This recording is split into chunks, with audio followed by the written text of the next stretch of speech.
शस्त्रों, अपने राज्य की रक्षा हेतु मुझे युद्ध के लिए प्रस्थान करना है। मुझे आप पर पूर्ण विश्वास है।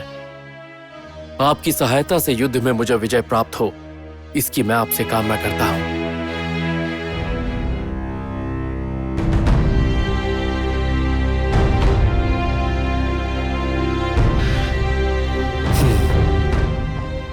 भ्राताश्री,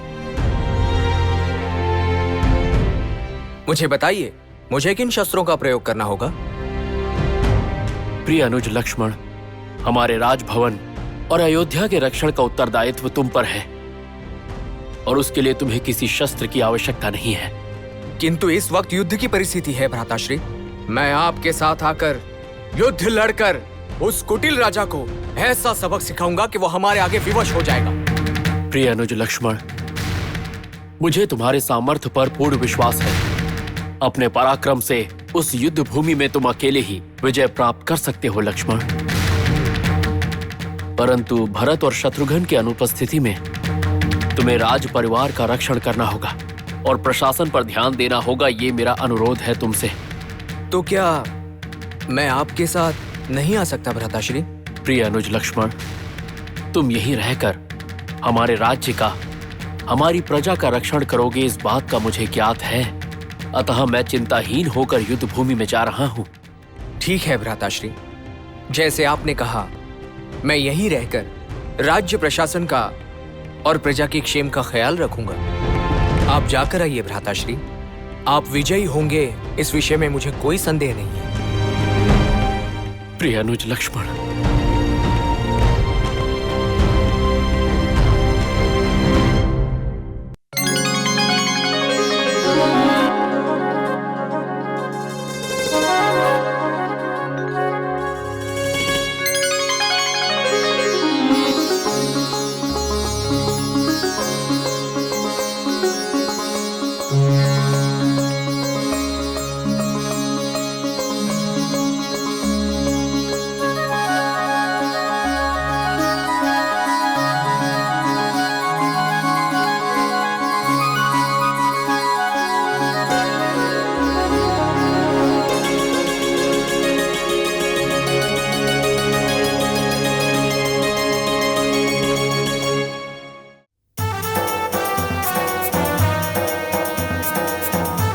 विजयी होकर आना पुत्र।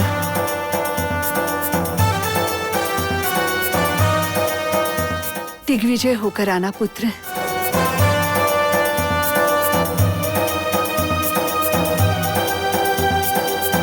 माते, आप सबके और पिताश्री के आशीर्वाद से मैं शीघ्र ही युद्ध भूमि से विजयी होकर लौटूंगा। पुत्र, जब तुम विश्वामित्र के साथ यज्ञ की रक्षा करने गए थे, तब तुम वापस कब आओगे और उन दुष्ट राक्षसों से कैसे युद्ध कर पाओगे, यह सोचकर मैं चिंतित रहती थी। आज तुम युद्ध के लिए जा रहे हो, एक बार पुनः मन चिंतित है। माते, जब मैं लक्ष्मण और विश्वामित्र जी के साथ गया था, तब सब कुशल मंगल हुआ। अब भी सब कुशल मंगल ही होगा। सीते, तुम मेरी चिंता ना करना। स्वामी, आप किसी भी प्रकार के प्रबल शत्रुओं का संहार करने में आप सक्षम हैं, ये मुझे ज्ञात है। परंतु आप वापस कब लौटेंगे, ये चिंता मुझे सता रही है। मैं लौट आऊंगा, शीघ्र ही लौट आऊंगा।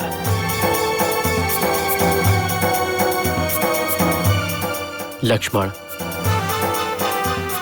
राज्य के रक्षण का उत्तरदायित्व अब तुम्हारे हाथ है। ठीक है भ्राताश्री, आपके आदेश का मैं अवश्य पालन करूंगा।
सीता,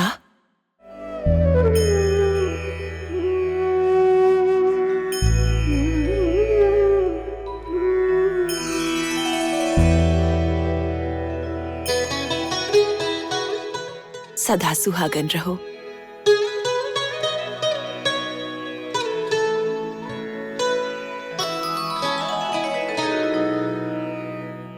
पुत्री, ये क्या है?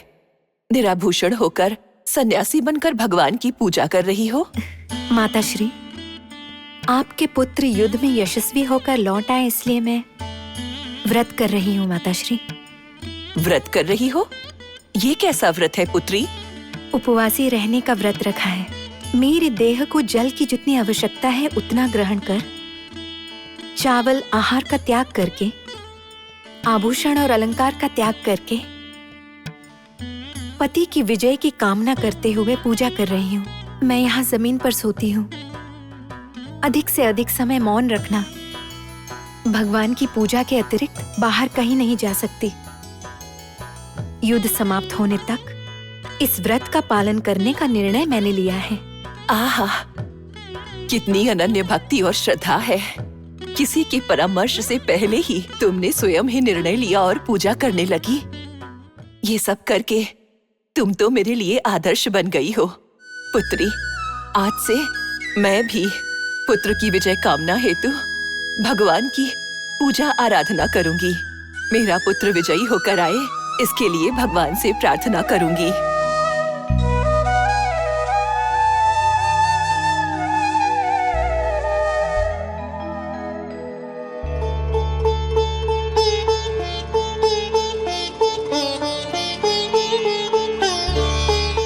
उर्मिला, ये क्या? तुम इस भांति फल लेकर क्यों आई हो? और आंखों में नमी क्यों है? और मुझे बताओ, तुम्हारे चेहरे पर चिंता के भाव क्यों दिखाई दे रहे हैं? हाँ प्रभु, बहन सीता से ज्ञात हुआ कि बहन सीता अपने पति की विजय के लिए व्रत और उपवास रख रही है। उपवास और व्रत? भ्राताश्री युद्ध में विजयी होकर लौटे, इसीलिए भाभी ने व्रत रखा है। हाँ प्रभु, केवल जलपान, ध्यान और मौन यही सब करती रहेंगी जब तक कि उनके पति लौट कर नहीं आ जाते। ये तो अच्छी बात है। इससे भाभी के मन को समाधान और भ्राताश्री को विजय प्राप्त होगी। वह सब तो उचित है प्रभु। मेरी बहन व्रत करे और निरंतर उपवास में रहेंगी तो ऐसे में भरपेट भोजन करके आनंदित रहना, यह मुझसे नहीं हो पाएगा। मेरे भ्राताश्री युद्ध भूमि पर लड़ने गए हैं। मुझे बताओ, ऐसे में मैं ये फलाहार कैसे ग्रहण कर सकता हूँ? क्या इसका विचार नहीं किया तुमने? जब से भ्राताश्री ने युद्ध के लिए प्रस्थान किया है, तब से शरीर के लिए आवश्यकता से अधिक आहार ग्रहण न करने की मैंने अपने मन में प्रतिज्ञा की है उर्मिला। तब तो प्रभु, मैं भी आपकी प्रतिज्ञा में आपका साथ दूंगी। जब तक आपके बड़े भ्राताश्री युद्ध से वापस नहीं लौटते, तब तक सीता के व्रत की समाप्ति होने तक हम समस्त सुख भोग से दूर रहेंगे। जो निर्णय मैंने लिया वही निर्णय तुमने भी लिया, तो अब इसका पालन करेंगे उर्मिला। किंतु हमारे इस निर्णय के विषय में मेरी माता को या भाभी सीता को ज्ञात नहीं होना चाहिए। ये सिर्फ हम दोनों के मन के समाधान हेतु है।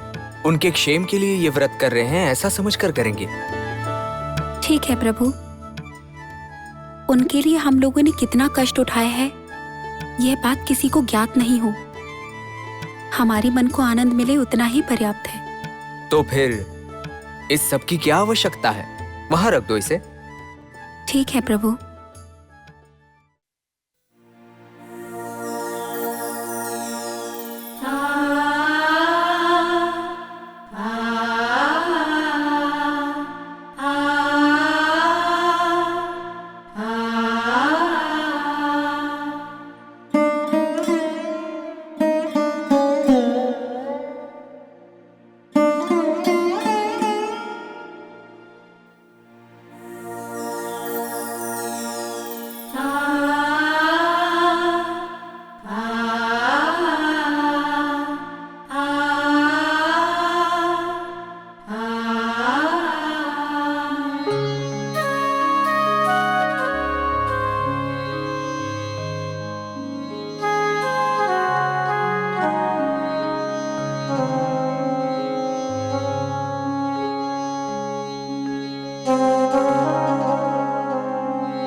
कैकेयी,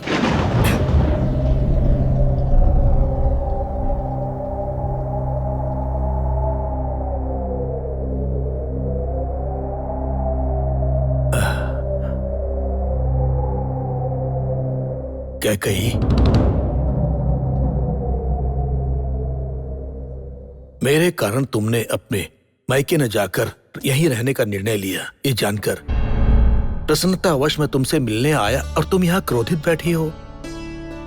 हाँ प्रभु, ये सत्य है कि मेरे कारण सदैव आपको प्रसन्नता ही मिली है, परंतु आपसे मुझे सदैव दुख की ही अनुभूति हुई है और कुछ नहीं। दुख? परंतु मैंने तो ऐसा कुछ नहीं किया। तुम्हारे मन को ठेस पहुंचे ऐसा कोई भी कार्य मैंने नहीं किया है। महाप्रभु, सब कुछ जानकर अनजान बनने का नाटक मत करिए मेरे समक्ष। आप, कौशल्या, सुमित्रा, राम, लक्ष्मण सब एक होकर राम को युद्ध में भेज दिया और मुझसे विमर्श करना तक आवश्यक नहीं समझा। ओहो, तो तुम इस कारण मुझसे क्रोधित हो। महारानी, युद्ध की परिस्थिति उत्पन्न हुई है और इसी कारण राम मुझसे अनुमति लेने के लिए आया था। तभी मुझे इस विषय में पता चला। और हाँ, तुम भी तो थी वहां पर उस दिन। बात चाहे कुछ भी हो प्रभु, राम युद्ध में जाने वाला है, ये निर्णय लेने के बाद ही वो आपसे अनुमति लेने के लिए आया। हाँ, उसके बाद ही आया था। अच्छा, तुम्हें ज्ञात होता तो तुम क्या करती? ज्ञात होता तो मेरे पुत्र भरत को उसके नाना के घर प्रस्थान करने से रोकती और उसे ही युद्ध करने के लिए भेजती। भरत को अपने राज्य ले जाने के लिए विशेष रूप से तुम्हारा भाई स्वयं इतनी दूर से यहाँ पर आया था। उसके मन को ठेस ना पहुंचे और भरत की प्रतीक्षा कर रहे तुम्हारे पिताश्री की इच्छा पूर्ण हो तथा उनसे मिलने की इच्छा के उद्देश्य को पूर्ण करने के लिए ही पुत्र राम ने भरत को इस विषय में नहीं बताया होगा। ये सद उद्देश्य नहीं है महाप्रभु, दुरुद्देश्य है। कैकेयी, युद्ध के लिए जाने में और नाना के घर जाने में जो अंतर है तुम उसे नहीं समझती। युद्ध में जाने के कष्ट को उठाकर पुत्र राम ने नाना के घर जाने की प्रसन्नता से भरत को वंचित नहीं होने दिया। ये उसका सद उद्देश्य नहीं है तो और क्या है? आपको ज्ञात नहीं है प्रभु, हमारा राज्य संकट में है, तब श्री राम युद्ध में जाकर रक्षण करके सब श्रेय स्वयं को मिले ऐसी मंशा रखते हैं। और मेरा पुत्र भरत ऐसी संकट स्थिति में अपने नाना के घर बैठकर प्रसन्नता से रह रहा है, ऐसी अपकीर्ति मिले ऐसे उद्देश्य से षड्यंत्र रचा। असंभव देवी, यह असंभव है। एक उत्तरदायी भाई होने के नाते पुत्र राम ने सिर्फ अपना कर्तव्य निभाया है, इसके अतिरिक्त उसकी कोई मंशा नहीं थी। ऐसे यदि देखा जाए तो उसे युद्ध में भेजने का मेरा कोई उद्देश्य नहीं था। तुम युद्ध में मत जाओ, मैं स्वयं युद्ध में चला जाऊंगा, ऐसा मैंने उससे कहा था, परंतु उसने मेरी बात नहीं मानी। मेरा हित चिंतक होने के नाते, मेरा ज्येष्ठ पुत्र होने के नाते राज्य के रक्षण हेतु सद उद्देश्य से युद्ध का निर्णय लिया उसने। उसका कोई दुरुद्देश्य नहीं था। महाप्रभु, आप राम पक्षपाती हैं, इसीलिए आप इतने तर्क वितर्क कर रहे हैं। उचित कहा तुमने। मैं सत्य का पक्षपाती हूँ, धर्म का पक्षपाती हूँ, न्याय का पक्षपाती हूँ, और ये सब मुझे पुत्र राम में दिखता है और इसी कारण मैं राम का पक्ष ले रहा हूँ। ऐसा यदि तुम सोचती हो तो इसमें मुझे कोई आपत्ति नहीं है। महाप्रभु को ज्ञात है कि क्या सत्य है, क्या न्याय है और किस कार्य को धर्म कहा जाता है, तो इसका बोध कोई कैसे करवा सकता है, पर फिर भी सिखाने की चेष्टा करूंगी। ठीक है, जो सीखने की चेष्टा करनी है करो। तुम मेरे पास रहोगी, इस प्रसन्नता से मैं यहाँ आया था।